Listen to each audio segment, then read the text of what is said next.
Hi everybody, it's great to be back here again. Tomorrow's Friday, Parashat Yitro.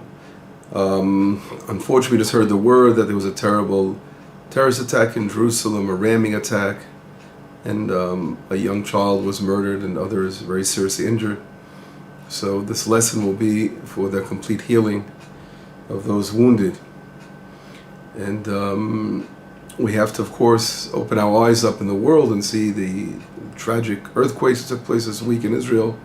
We had a few earthquakes as well that were felt here in Shomron in Samaria. And we have to ask ourselves, a very, very close friend of mine who's not Jewish, and he turned to me and he said, he asked me a question. He said, Moshe, how do I look at these terrible natural disasters in the world? Can we relate to this as a force of nature, or is there something godly in these natural disasters? How do we view those things? And of course, that's the $1 million question, a very, very important question. How do we relate to tragedy, to natural disasters in the world? Right away I mentioned to him the Holocaust. 6 billion Jews were murdered in that terrible tragedy. And here it was done by man. Say not nature, but man was the culprit that murdered 6 million Jews. And do we look at that as something only a man, those who behaved like they were subhuman, who did such a terrible atrocity? Do we view that as also divine providence? Is there something godly in there at all, behind the scenes, just like how do we view the natural disasters in the world as well? And that's, of course, as I said before, a very great question. I'd like to get to the, what I told him and get to an answer I gave him, but beforehand I want to connect also, in this week's portion, to a great discussion that's going on in the country, a great debate that's going on in Israel today, and that is, how do we choose our judges?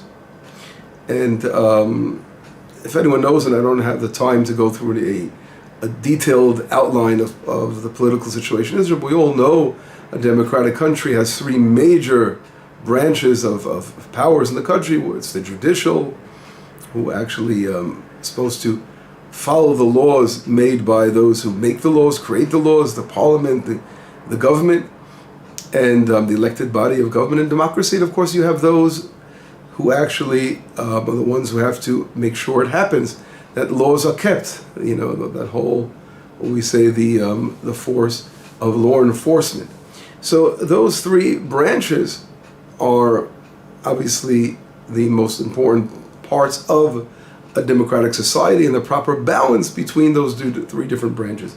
And there's a great debate, because what's been happening over the years, and the founders of the State of Israel, and since the Supreme Court has gotten more power.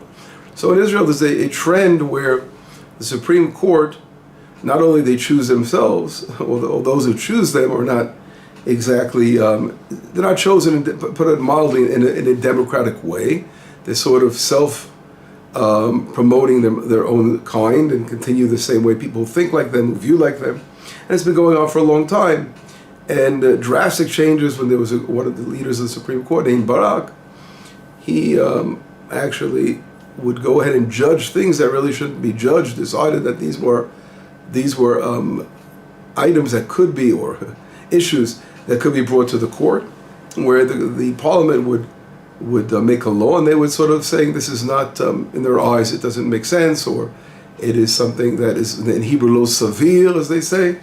And this is the kind of thing that's going on in the country, and the democratic elected government feels, especially the right wing, because all these, in reality, who's in control of the government of Israel, I would say the country of Israel, are all these institutions that were already well placed, and they were maintained, self-sustained over the years. And we're talking about the court system, we're talking about the judicial, the police situation in the country, how they run the country, what we say in Hebrew, the Parklitut. And we also, of course, the media and academic world. All these things have the ones that are in power are those who are left-wing tendencies, progressive liberal tendencies. And these groups of people are maintaining their power over the years, even though the majority of the country is right-wing, wants changes in there, but in reality, they built a system where it's almost, until now, was foolproof to really penetrate, because they are just electing those who think like they do. And it's not only, of course, in Israel. I know this goes on in other countries of the world, in the progressive liberal world, how they define democracy. And this goes on in many places in the world, the European Union, United States, and other countries. But I think Israel is the most far-fetched, they say, as far as the way the real rules of the country are not democratic leaders, but the court system, which is very frightening. But this is the situation today. And unfortunately, if you're paying attention to the news, there's a great divide within the country. Those who stand for democratic, true democratic rights, and say, something, this is not fair, we have to make a reform. That's this government, they have to make a reform. They're claiming they're trying to push a reform in the system, that the judges be judged, selected in a much more representative way to represent the nation. And then you have those who are fighting, say this is the end of democracy if they're going to take over the political situation of how the judges are judging and how they're to be chosen. Any changes made, it will interfere with human rights and all this kind of thing. But and this is the great debate in the country, and this call on many left-wing individuals for terrible things. I mean, it's unbelievable. But even those who call taking to arms, which is a terrible tragedy, and of course, God forbid, some terrible thing should happen in this country.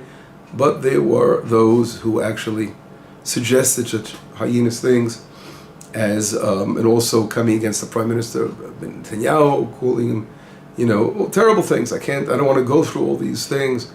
All you have to do is open up the newspapers and the media. You can have for yourself, see what's going on here in the country. So I'd like to relate to these two issues we brought up today in a short lesson, and try to bring some source work from the portion of the week and see how we could maybe find some answers to these questions within our portion as well. This week's portion is called Yitro. As we all know, Yitro was a tremendous giant from the nations of the world who joined the house of Israel through his view, through his deep understanding of, our rabbis said there was no form of idol worship that he didn't lean towards or that he didn't try out. And he came and he connected to the people of Israel as he saw the great miracles. And what made him, more than anything, decide to become part of the nation of Israel was when he said he saw how God punished the Egyptians, the way they punished, the way they did to Israel, the way they tried to do to Israel and wipe out Israel. What was the Egyptians do? They threw, literally, reminds us of the Holocaust when they threw our babies into the Nile River. And God, as a result, gave them measure for measure, and he brought the sea, the Red Sea, upon the Egyptians. And this was exactly the measure for measure punishment. And that really struck Yitro so powerfully, is how what they did was going to come back as a boomerang upon them. And this was really an interesting point where there's a lot more to talk about. We discussed about this in previous lessons over the years about Yitro, what brought him to the house of Israel. And as a matter of fact, it's brought down in our sources that the Yitro is unusual that a portion of the Torah is named after him. I mean, it's not, there's not even a portion of Torah named after Moshe Rabbeinu. Now we can answer easily saying the whole Torah is named after Moshe. Torah Moshe, right? The Torah of Moshe Rabbeinu. But Yitro is very unusual. How there are not many individuals, we can say, that the Torah has allots a name to a portion of the week in the name of a Gentile idol worshiper, who of course he becomes Jewish. But Yitro merited that great thing, and that great prize of having a portion of the week named after him. And of course, as we all know, this portion brings the Ten Commandments in it. It's the giving of the Torah, which changed the whole universe. And Yitro's name is not only in the Torah, but also in the portion where the Torah is the description of the Torah. The Torah describes the Torah being given to mankind, being brought down. So that's a fascinating fact, and he was merits to that great thing. But interesting, our rabbis, and Rashi explains this, and what is talking about the name? Yitro has other names, and another part of the Torah is called Yeter. Yeter means a similar takeoff on the name Yitro. And it says a portion of the Torah was added in the merit of Yitro, Jethro.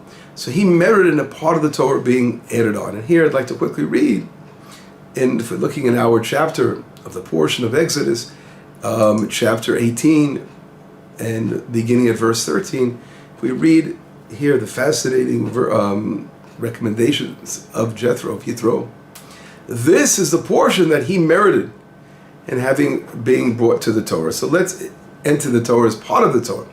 And when he says, and it says, and I'll quickly go through some of these verses, it says it was the next day, and Rashi explains the next day after the Moshe Rabbeinu coming down from the mountain for the third time, as he was altogether up there for 3 different sections, 40 days, 40 days, and 40 days, although he comes down and then receives the second tablets, where God told him to go and get the second tablets. He takes the second tablets to Israel.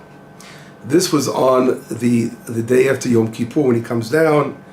Right away, as we all know, Moshe Rabbeinu returns basically on that day of Memochorat, the day of Yom Kippur, and that's when he begins the command of the tabernacle and bringing the tablets, the 10 Commandments. And on that day, Yitro comes over and he sees Moshe Rabbeinu extremely busy with judging the nation. And he says to Moshe Rabbeinu, he saw Moshe Rabbeinu judging them from the morning to the evening. Right? So he says, what are you going to do? Why are you judging the nation alone from the morning to the evening? And right away Moshe Rabbeinu says, well, the nation comes to me, lidrosh Elokim, they're coming over to me to seek God. What am I supposed to do? And then he comes over and he says to him, and this is what he gives a fascinating response. He says, I'm skipping over to verse number 19. And Yitro says, Ata shma bekoli, listen to my voice. Iyatzcha, I want to give you some advice. Vihi Elohim imach, and God shall be with you. Heyeh ata la'am mul Elohim, ve'veit ata et advarim el Elohim. First of all, Yitro here we see his fascinating, the fascinating path that he's made in life. His amazing, as we say in Hebrew, haderech shel osa b'chayim. Fascinating. Why? Because here we see that when he has an idea and he wants to relate this idea to Moshe Rabbeinu, to Moses, but he first says very carefully, he says, I want you to make sure that this is acceptable, of course, in God's eyes, that you're the prophet, and you will present my suggestion that I'm giving to you to God. As he knows, as he says in verse 19, he says, V'hi Elohim imach, God will be with you. In other words, with my advice, make sure that it's acceptable. And it says at the end of the verse, you will bring it to God. And then what does he say? He says, V'zalta ethem et hachukim et hatorot v'hodata lahem et haderech yilchu ba. The Maaseh sheyasu, he says, you will make, teach them, warn them of the statutes and the law and the way that they should go. And now he says in verse 21, he says, V'ata techezeh mikol ha'am manshei chayil, you will vision from all the nation. And he describes what are judges. Now listen very carefully. He uses the word techezeh. It doesn't say you will choose, he said you will, techezeh means using prophecy. That's how you will choose, by vision. With your vision, with your greatness, and as a prophet, you will see people in the nation, Anshe Chayil, literally means men of greatness, Chayil. We'll explain in a moment, I will read Rashi, how he explains these categories. Yirei Elohim, it's straightforward. God-fearing, Anshe Emet, men of truth. Sonei Vatsa, and those who hate. Batsa means to take bribery and money, people that run away from materialism. And then you will place upon them these ministers of thousands, of hundreds, and fifties, and tens. So in other words, Yitro is describing to Moshe who to choose as judges of Israel, and through the means of prophecy, and the description that he's giving them is 4 special categories of description. And then he says they will judge the nation, and the big things he says will come to Moshe Rabbeinu. and Moshe Rabbeinu listens to Yitro's advice, etc. This is what happens. So when I said before that the Torah gives a name to the portion, that's one thing.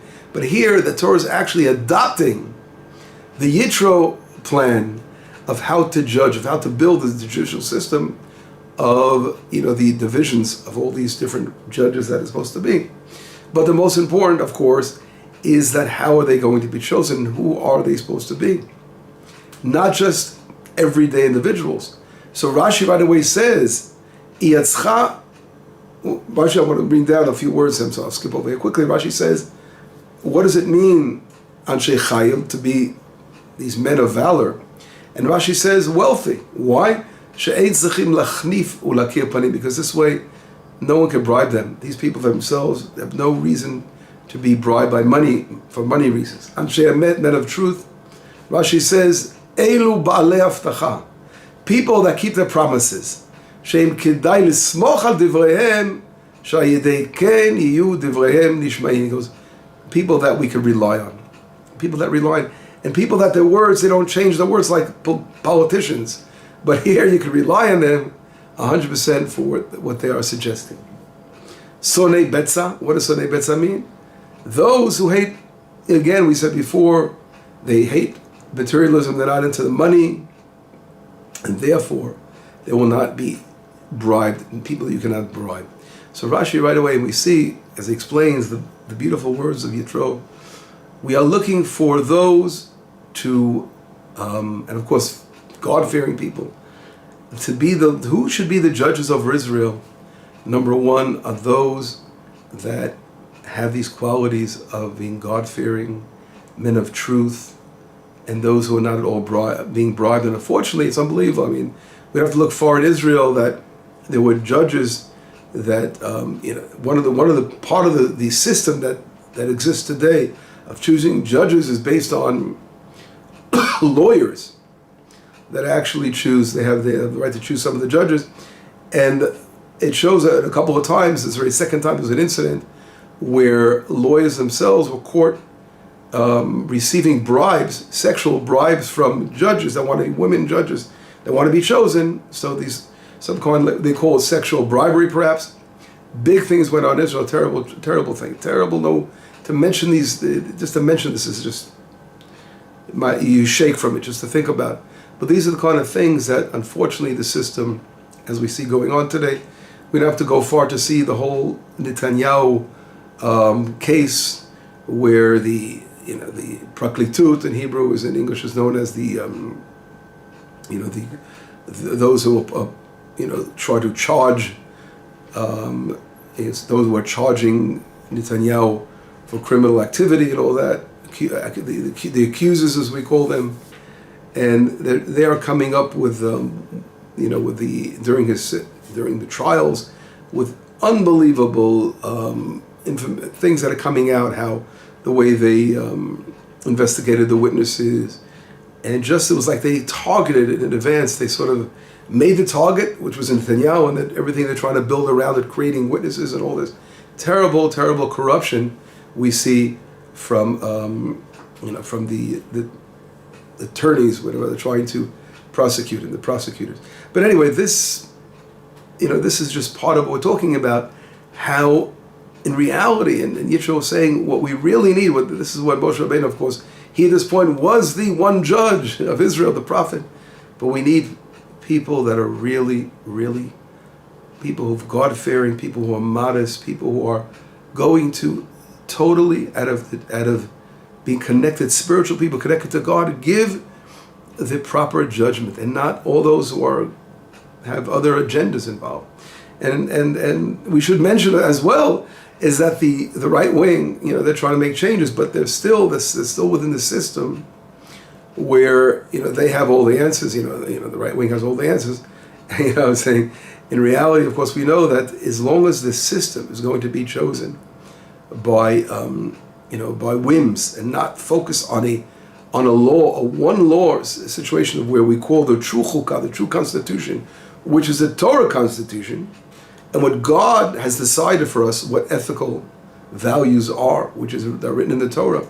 That system is the true system where our judges must follow and they must go abide by those laws. The making of laws that are just for for the, I would say, to make it easier for the parliaments that are in power to for their benefit, personal benefits or whatever. Obviously, those are not everlasting laws. Obviously, they're important laws that are made for safety and security, all those things that, of course, no one's going to say there's an issue with those at all. But we're talking about when laws are contradictory to our Torah, to the only one true system, where who's made the laws, God has made the law for us, and the Torah is our book of law. And until we really go in that direction of realizing that the law of the Torah is the law that has to really run our country as Israel, a nation, a godly nation, a holy nation, a godly nation, a mamlechet kohanim, a kingdom of priests, it has to be based on the Torah, because the Torah's laws are not changeable. Torah laws are always invincible, forever, everlasting, because they came from God Himself. And therefore, anything else other than that is going to be on a personal, it's going to change and fluctuate and whatever. So this is really what we have to strive for. And Yitro, demanding, telling Moshe Rabbeinu, let me get involved, let me give you a good eitzah, a good piece of advice. Of course, was basing it on those facts that now the Torah is given. A lot of it, I should mention on the side quickly, is that the Torah here, Rashi says, is not an order, because Yitro comes to Moshe Rabbeinu after the Torah is already given. Although if you read the order of the portion, it seems like he's coming before the Torah is given, right? I'm not going there. There are two major opinions in understanding the order of the Bible over here, but I'm explaining it in that way, that simple understanding. And if we do explain it in the opinion that this is before the Torah is given, there were laws already given in the desert, in Marah, as when they left Egypt, we already had a system of laws that began to be given beforehand. So in both cases, it's fine. We can understand it that way. So anyway, here, and I'd like to quote the Rambam, Maimonides, and how he actually, this is our law. And he describes what the qualities of judges are. And the Rambam says there are 7 qualities: chokhmah, wisdom; anava, modesty; v'yirah, fear of God. He's talking about v'sinat mamon. Again, running away from materialism, or hating that. V'avat haemet, and loving truth. V'avat habriot lahen, and those that are loved by the people. So the people have to love their judges. Ubalei shem tov, those who have good names to them. V'chol elu advarim meforashim heim b'Torah. All these different things, he explains how they are mentioned in the Torah itself. So the Torah is describing qualities, and the Rambam brings 7, and here Yitro brings down 4, and later on we see in other portions of the Torah in Deuteronomy, other ones are brought down there. These qualities are vital, and basically they all boil down to one important factor, which is God-fearingness, to have yirat shamayim. Those who truly are God-fearing, they believe in God, and they follow God.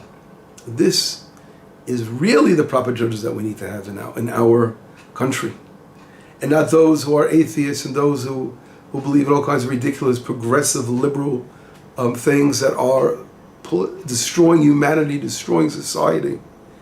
And this is the bankruptcy of democracy. Democracy, as we all know, got a big push in the French Revolution. But democracy basically, in a lot of ways, is saying, do what you want. Let the people make decisions all the time and do what you want, and not being bounded only by laws that are convenience, correct? Now, in Judaism, in the true Jewish leadership of we talk about King David, again, where you have a king of Israel, it's a tremendous liberal in certain ways, a democracy, in that to save the people is extremely important and all that.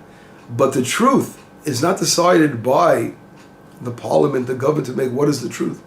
The truth is something that's not subjective. The truth is something that's objective. It's something that God has bestowed upon us, and that has to be the center of our government and leadership. It doesn't mean to turn Israel to some kind of some kind of dictatorship, God forbid. That's not at all what was meant to be. What was meant to be is a godliness, a nation of godliness, a nation that has a leadership that follows true godliness. And those have to be our leaders. Those are the ones who have to judge us. Those ones we can rely on. Those are the ones that people are going to feel comfortable with. They're going to feel they can rely on them. One of the claims about making the reform of the system in Israel is that people have lost their faith in the system. And that's exactly the opposite of what Yitro is saying over here. And how we're explaining it, right? What Rashi explained the word of, these words that the conditions we're talking about. As what does it mean, Anshe Emet, men of truth? Is that people rely on what you say, not a politician's going to change your mind. Again, as I said before, the monopoly is not, even though the right is much closer, but obviously they're going in the right direction, but they obviously have a long way to go themselves, and they don't have the monopoly here. The truth is, we have to follow God. And that has to be our direction. And when that is the case, we are going to have a beautiful country where the true peace and true tranquility and true love of mankind will be felt within our borders of Israel. And from here we can expand out a little bit to what's going on around us. And I said they connected the two concepts. The situation of these terrible calamities and the tragedies, earthquake when over 20,000 people were killed. Obviously, it's a terrible thing, and when these things happen, and when there are natural disasters we've seen before, and even more tragic disasters in Haiti and other places in the world, of the tsunamis and terrible things going on all over the world. But in reality, we have to realize that, again, we can't even, to view nature, God runs the world, allows nature, the force of nature, to go forward. But in reality, God is behind the scenes on everything. And a lot of things we don't understand, but we can't, to say nature's cruel and just end it with that. But we have to always, what we do is make an accounting and realize that there's God behind everything that happens in this world. And that's what I told my friend. I said, when there are 6 million people killed in the Holocaust, okay, but you can't just say it was, this terrible regime, the Nazi regime, Yimach Shemam, and Hitler, Yimach Shemo, these evil subhumans that, of course, committed atrocity. And of course, for sure, God, a lot of people say, where's God? We can't blame God because man has a true free will and they can make choices. God allows it. That is nature. Nature, God allows man to do free will and make choices. But at the end of the day, we still have to make an accounting. Is that we know that God intervenes. We know that a lot of times we see, now we're reading about the stories of Exodus and, about the miracles that took place in Egypt. And slowly God sort of let us move forward where, as we see, when the leadership in the land of Israel becomes a leadership of more of a natural leadership, right? We're relying on our armies, the capabilities, and running and capturing the land and recapturing our land that was given to us by God as an everlasting promise and all that. So we see that slowly the miracles diminish as we establish our country in the land. But behind the scenes, God is always behind the scenes. So obviously, we have to realize, in one hand, the world runs a natural course, that God wants it this way, so we have free will, but they're always behind the scenes. God will intervene in certain situations. So the fact that God doesn't intervene, and Israel is known for great miracles. We saw the 6-day war, and our modern time miracles and all that. And the Yom Kippur War, at the end of the day, a miracle, how we reverse the situations.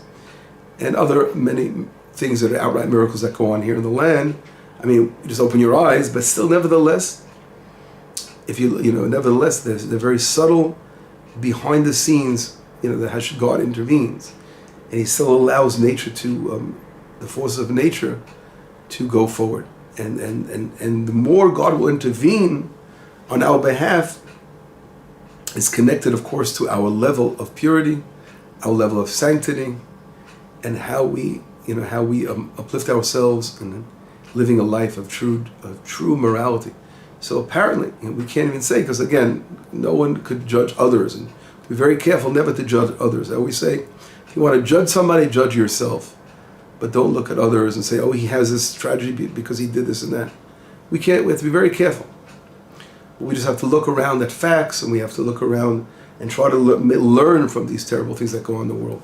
And know that the more, the calculations in the world are done by God at the end of the day, but the more we uplift ourselves, the more we sanctify ourselves, we will see how God will shift His providence, and we'll see more outright intervention when it's needed, because God doesn't like that. And I gave an example in the book of Judges. We see the story of Gideon, when he's asking for a sign from God when he has to go to battle against the Midianites. He says, God, let the land be dry and the dew fall on the cloth, on this particular cloth of wool. And in the morning he gets up and he takes the cloth of wool and he's able to wring out a whole huge big cup of water out of it. So we see that there was a lot more dew on the cloth, but it doesn't say that the land was dry. In other words, God didn't want to change nature, but he just made like a subtle change that there was more dew on the cloth. So then Gideon asked for another sign, reverses it. He realized that God is not going to change nature, but he said, maybe we'll do something else. Let the ground have its dew, everything else is going to have dew, but one particular cloth will be dry. And then God changed. So God was willing to do that, because that's again a very subtle change where you have to open your eyes to see it, because God wants to allow that free will all the time. And those are the sudden changes when we are on that level. Certain times, as I mentioned before, we're on levels of very powerful levels of divine providence where changes, much bigger changes, can be seen. But anyway, with this said and done, what I was trying to explain, these terrible tragedies of earthquakes in the world, and in Israel, the houses were shaking this week, and now here is mentioned, and other tragedies. Just today, the terrible attack against people at a stop again, the terrible terrorism that's going on. I mean, people are have the ability to make decisions, and they have that free will. And of course, God is always here. God is never letting the world totally go to pot and have have just nature, the force of nature, just take over in every way. But God wants us to get closer to Him when these tragedies take place in the world. Again, why in this area and not others, we don't know. But they're wake-up calls for all of us that can happen anywhere, and that we have to get closer and purify ourselves. And we purify ourselves, and we are truly growing on spiritual levels and heights, then we are bringing more divine providence and blessing upon us. And this is the leadership we need. Again, bringing it back to the system of judges, this is how we have to choose our judges, those who are men of valor, of true modesty and righteousness. They are the ones we are praying for. As we say, we pray it every day in our prayers. Every day, 3 times a day, we say, Hashiva shoftenu kivarishona. Bring us back our judges as of old. V'yoatzenu, and our advisors, kivat techila, as in the beginning. So we want those judges, we want those advisors, those who are going to be connected to the spiritual side, and those who are going to be true examples for all of Israel and for all of mankind. Shabbat shalom, besorot tovot, yeshuot, benechamot. Let us hear of only good tidings. Shabbat shalom.